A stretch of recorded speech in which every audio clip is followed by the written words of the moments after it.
জীবনে কোনোদিন বউরে গিয়ে সালাম দিছেন? ধরা কিন্তু বইরা গেছেন গা। আমার স্ত্রীকে সালাম দেওয়া আমার জন্য সুন্নত, আপনার স্ত্রীকে আপনি সালাম দিবেন এটা আপনার জন্য সুন্নত। কিন্তু জীবনে কোনোদিন আমরা বউরে সালাম দিছি না।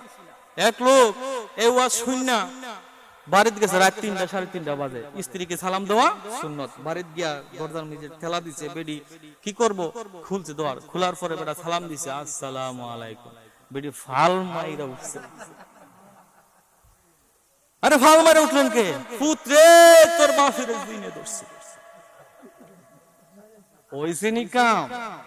এই সুন্নত গটাইতে গিয়ে কিন্তু আবার বিপদ হইলেন না। পরে আবার মাথা গ্রন্থিটা পড়বো, পরে আবার আপনাদের পানি ডাল করব। কথা বলেন না কেন?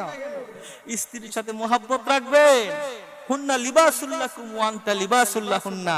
একজন আরেকজনের পোশাক, তাকে মহাব্বত করবেন।